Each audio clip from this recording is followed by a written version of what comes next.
In the Avengers Endgame, Thanos, in his gold-bejeweled gauntlet, said, "With one click of my fingers, all of you will cease to exist." Now, that's from the Marvel universe. It's to do with superpowers. But my click today, the power of my click that I want to talk to you about today, is nothing to do with Thanos or Avengers. It's to do with you.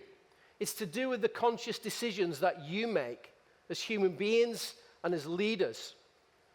And the power of my click, it doesn't end universes. It doesn't end lives. Hopefully, it helps to build them. So what is it all about, the power of the click? Well, it's rooted in two words: compassion and kindness. Compassion, for me, is incredibly important. Kindness is incredibly important.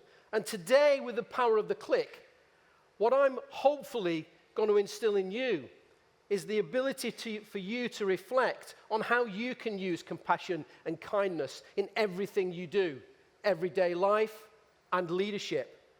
I will also further argue that using compassion and kindness will also help you to genuinely love the people that you work with and genuinely love the workplace that you're in. And from there, it develops a genuine love for learning. By the power of the click, will also hopefully help you not just to make the decision, but to make the right decisions. And from those decisions that you make, to then build positive relationships. But where does this idea come from? Well, I was reflecting on this, and as an emergent leader many years ago, it was often classed to be a weak leader if you were that type of leader who said, "Let me just think about that. Let me take time to listen." It was seen as a sign of weakness. The sign of a strong leader was those who decided what happened, who ruled with an iron fist. Not like Thanos. I'm talking metaphorically here, not literally. But it's those type of leaders were classed as strong. Those were the ones that made those decisions quickly. But what changed it for me? What focused me on the whole idea of using compassion and kindness in all that we do, being deliberate with those two things? One of my educational heroes, Sir John Jones, in his book, The Magic Weaving Business, said that you can both in leadership be compassionate and strong at the same time. He said that great leaders who do that were the keepers of dreams. But what does he mean, keepers of dreams? What does that actually mean?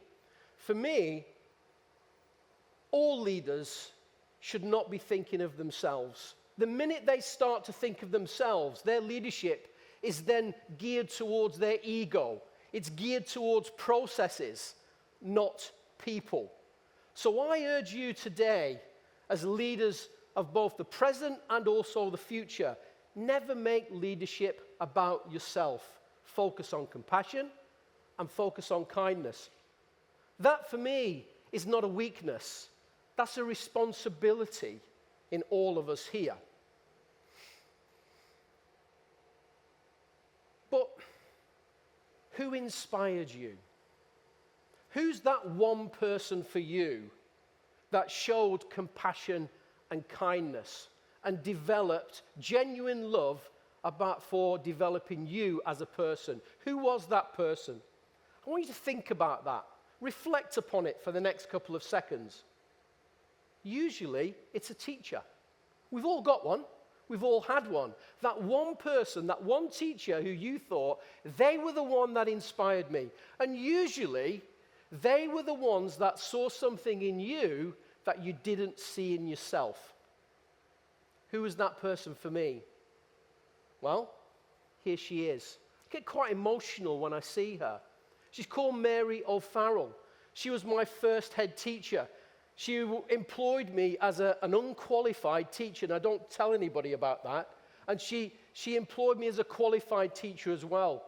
Mary O'Farrell said to me in my first year of teaching as an NQT, as a newly qualified teacher, she said, Simon, sit on the senior leadership team. I said, come on, Mary.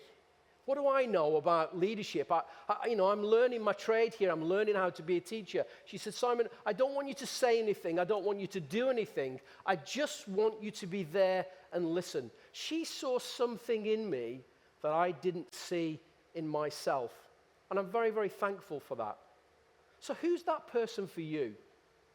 Hopefully you've reflected upon it. And what I would say is if you get an opportunity to do so, whether via email or text or phone, whatever it may be, find that person and say thank you because they deserve it.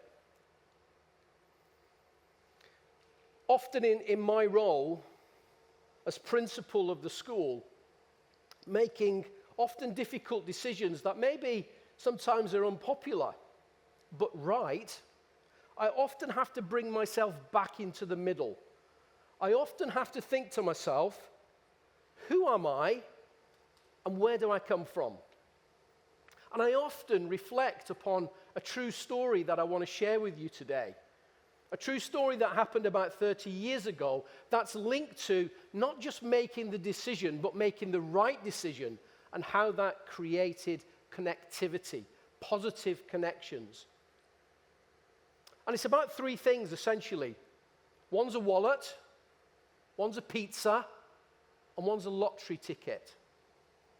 So about 30 years ago now, myself and my wife, we just bought our first house together, and we were going to buy some new furniture for our house. And as we were driving to the furniture store, we stopped at a roundabout and some traffic lights, and I said to my wife, what's that on the floor? Oh, she said, I literally opened the door. I didn't even have to get out of the car, bent down, and there it was a wallet, very similar to that wallet there, a similar amount of cash in it. Now, not dollars, but UK pounds. And in that wallet as well, there was a credit card, there was a calling card, there was a lottery ticket, there was the name, address, and telephone number of the person it belonged to. So we talked about it, and we said, what should we do here? What's the right thing to do? It's not the easy thing to do, but what was the right thing to do? And you all know that the right thing was to give the person a call, and that's exactly what we did. We gave a call to the gentleman. He came to the house in the evening. He knocked on the door. I'd never met him before. And I remember the words he said to me. He said, thanks very much. You've saved my life. And what he did is he gave us a £20 note. We bought a pizza that evening. It was a lovely dinner. But he also said, if I win the lottery tonight, I'll share it with you. Now that evening, about 30 years ago, Saturday evening, about 8 o'clock, the lottery in the UK was drawn. The prizes ranged from £10 to over £1 million. And just after 8 o'clock, after the lottery numbers had been drawn, I got a phone call. And it simply said, hiya, I'm the person whose wallet you found today, and I've won the lottery. I woke up in the morning, and what was there at the bottom of the door, being pushed through the door, was a crisp envelope. Guess what was inside? Money. Guess how much? £5. He'd won the lottery. Now, this didn't change my life or my family's life financially, but it changed the perspective. It really instilled in me the importance of how kindness and compassion and doing the right thing with integrity can create connection. And not just connection then, but connection now. And I still come back to that story to bring me to the middle. So it's not about what we do, it's about how we do it. It's not about leadership. It's about thinking carefully and consciously about the types of leadership that we come up with. Now, this isn't something, compassion and kindness isn't something that has not been seen in history before. I'm a historian, and two of my historical heroes as leaders are on the screen here. One from the past and one more present. Gandhi. In 1930, he walked 240 miles to go make salt at the ocean.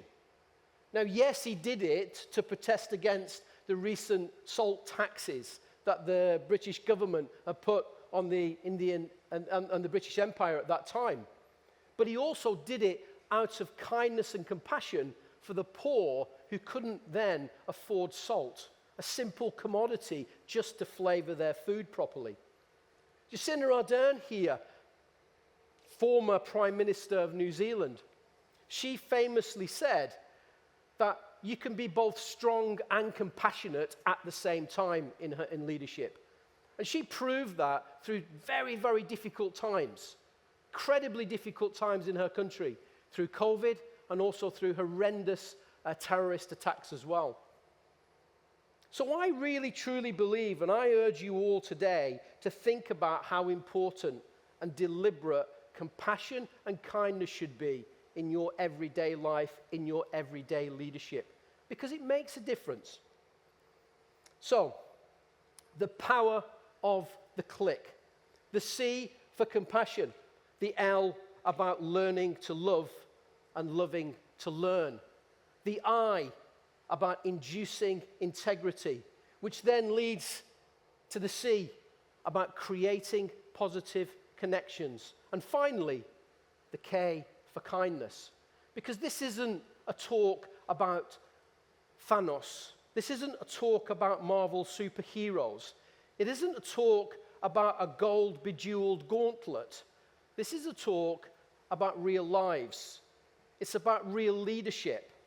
And every one of you here, I encourage you to think very, very carefully about the power of your click and the difference that that can make in the lives of not only you as a leader, but others who aspire to be a leader as well. And remember, power is already in your hands. It simply is just one click away. Thank you.